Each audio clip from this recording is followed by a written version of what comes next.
And welcome to another edition of Inside the Program on the Inside Texas Football YouTube channel, powered by InsideTexas.com. With me, as always, Eric Nalin, managing publisher at Inside Texas.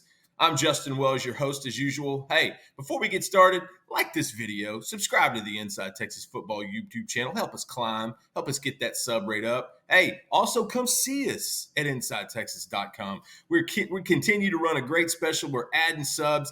IT1 promo code will get you 2 months of premium access for only $1. And buddy, that takes you into the first couple weeks of the 2024 season, which is really around the corner. Our next Inside the Program is probably going to be a practice-based talk. And for me, it's going to be close to that. And for us, that's a big deal. We're going to talk about team superlatives today, like the things that people want to know about. And Eric, you had some tremendous stuff for us today. Let's just get started. Who are the biggest gym rats? And you hear gym rat, you think basketball, but essentially it boils down to the practice pros, the guys that bring it every day. Who are the biggest gym rats on the team? Yeah, these are the grinders. When I asked the source that, he said, well, what are you talking about? Are you talking about in the weight room? Are you talking about on the field trying to win every rep? So we broke it down by weights and reps. Who's trying to win reps? With weights, it was Baron Sorrell, and that's not a surprise. He's been mentioned since he was a freshman. We knew Baron was going to be good, even though he's underrated, just by his work ethic and his size and just how he gets after it. Maurice Blackwell was mentioned, and then David Benda. Always good when your linebackers are mentioned. It's not really a surprise either. If you saw either of those guys practice in high school, you knew that they brought energy, tenacity, and if you look at them, those guys, there's not an ounce of fat on either of those guys. When it comes to reps, winning every rep, whether it's 7-on-7, whether it's doing agility work, Michael Taft, Blackwell was mentioned again, and then DeAndre Moore, Mr. Food Truck, or Mr. Culinary Skills was mentioned.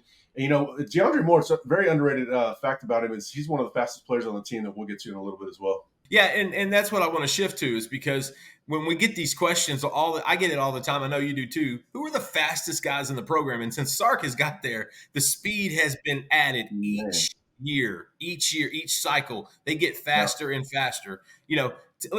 Let's start with some of those guys. Who are you hearing are the fastest players on this team in 2024? Yeah, now it's good. We have to break it down by offense and defense. There's just so many guys that are right in the same amount of speed. You can't leave anybody out. So Silas Bolden, one of the newest additions. We've been comparing his speed. Well, not we. Our sources have been comparing his speed to Xavier Worthy. We're not saying he's going to break the NFL Combine record, but he's probably going sub 4.3. That guy can run. Isaiah Bond, another new addition.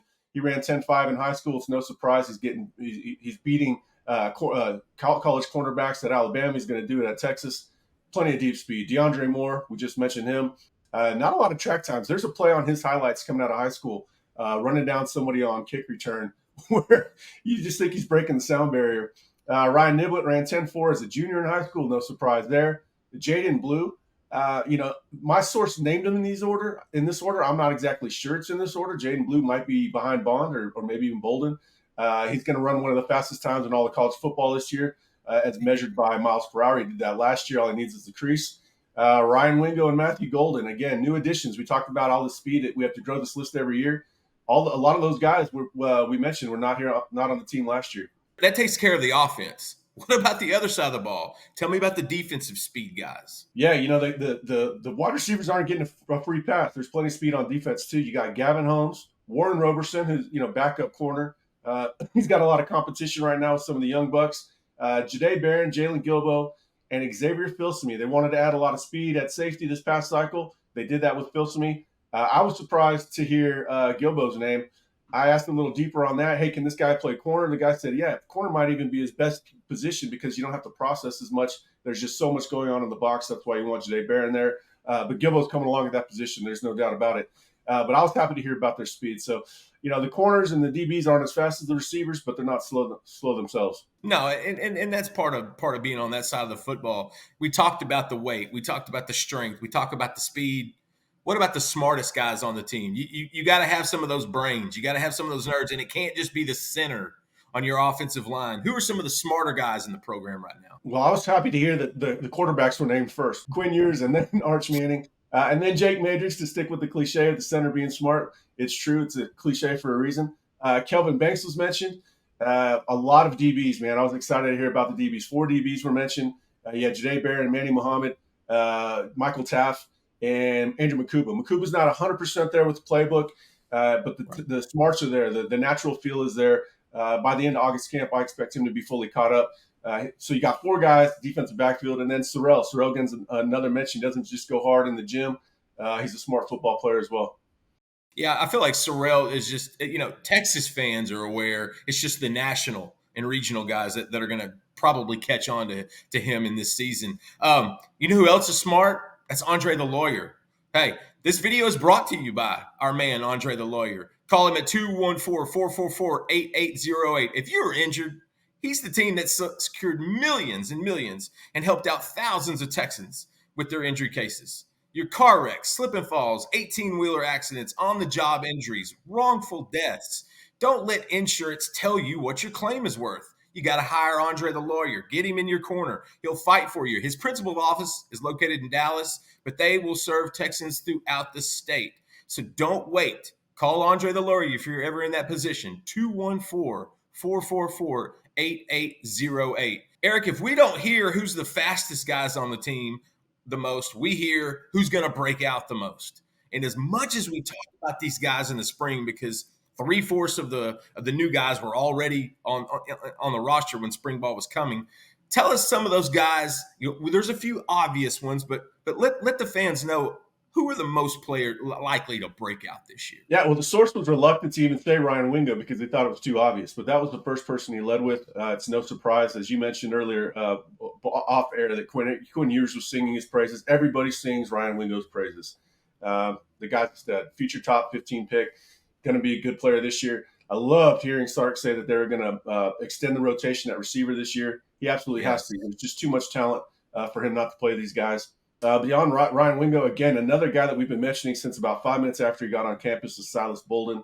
I mentioned that I predicted 45 receptions for him this season. I asked the source if that sounds about right. He said it would be more than that, except he's got to share the ball. But he's definitely a high volume receiver, not just a gadget guy. Going to blow up this season, going to gain a lot of attention. Juan Davis, we've mentioned him earlier. We mentioned him in the spring even. Sark has mentioned him a couple of times. Sark mentioned him in the spring, mentioned him again at SEC Media Days. It's just all about being locked in for Juan. I do feel like he felt like he was the forgotten man. I think, and when that happens, you're not going to always be mentally locked in. He's mentally locked in right now, running better routes, has a much better understanding of where to be on the field, and that's half the battle at tight end. Just being smart if you're in zone versus man. You got to know what to do. He's got the ball skills. He's got the gears and the burst after the catch. I'm really excited to see him, man. I hope he can get 20 receptions this season. If he does, he's going to do a lot with them. We're talking about some big plays. Really happy for Juan. Great kid. Javian Cole, recent corner addition. He's got a big battle on his hands with Gavin Holmes. It's not locked in stone that he's going to start. Both those guys will play, but I'm curious to see what he does in August. But he's definitely turning some heads in 7-on-7. Still learning the playbook. Has a chance to be a really good player. I like that Texas has 2 years of him remaining. So even if Gavin Holmes will be gone after this year, Cole will come back with experience. Going to be a good player. And then Kobe Black, I was really hyped up to hear Kobe mention in this segment. Now, the source did caution, look, I don't know how much he's going to play. I do know that if he does play, he's going to be ready. Obviously, it's not, field corner, we know that they've got Holmes versus Cole. At boundary corner, it's kind of Malik Muhammad, and then they could go with potentially Jahdae Barron to get him some reps at corner, with Jalen Gilbo breaking out, or they could go with Kobe Black, the highly rated true freshman. I hope Black gets a lot of reps there because nothing sells recruits like early playing time. If Kobe Black's getting playing time, it'll show other corners they might get the same the following year. So those are the breakout guys. But man, honestly, the whole team is filled with breakout guys. You never know because when you have a staff with so many quality developers, they're always grinding. They're always getting these guys better each day. You never know who's truly going to break out. We love, we always talk about the large human, the big humans on campus. That's always a popular topic. Give us the biggest guys, the biggest on the offensive side and the biggest on the defensive side, because we get this question a lot, and we don't measure these guys in Coburns anymore. There's a new metric here for these guys, but who are the 2 guys? Give me one on offense and give me one on defense that if they don't walk off the bus first, they are definitely going to be the biggest, largest guys on the field. Well, fortunately, they're under Tavondre Sweat right now. Tavondre Sweat played at 365, I think, or at least that was his listing. Cam Williams and Sydir Mitchell are were at 370 last year. Both of them were at 370. I don't know what they were listed at, but we know they were at 370. I asked the source if they're really at their build weight right now, which is 350. He said, I don't know exactly what they weigh, but they're moving a lot better than they did last year. So he assumes that they're down around 350, which they're listed at. Sometimes you don't know if they put that as a target weight for the player. Say, hey, this is what you should actually weigh rather than what you really weigh. But it sounds like both guys are moving better. We've been reporting that on Cam Williams. It's good to hear on Sydir Mitchell. He's one of the most important players in the entire program. When you realize that Texas is going to lose 5 defensive tackles after this season, they really need him to step up. He's got a huge opportunity. He's got NFL paychecks in front of him. If he just keeps that weight in check, builds up his stamina, and learns to play with a little bit better leverage. So I'm excited now. I'm a lot more excited to hear about Sydir Mitchell in August than I was, just a couple of days ago. And for all the people that are talking about, the questioning the defensive line, and not just the new guys that came in, but those young guys that they're going to be relied on potentially next year, you want to hear that positive stuff about Sydir Mitchell. That was that one take in that class 2 cycles ago, and you really don't want to miss on that one guy. Man, Eric, we sure did miss you in Dallas this year at the SEC Media Days. I got to tell you guys, if you haven't been to InsideTexas.com, you have got to come see us. The amount of content that we were able to deliver, led by our leader Joe Cook. My man Ian Boyd was in the house. I was there holding it down for a couple days.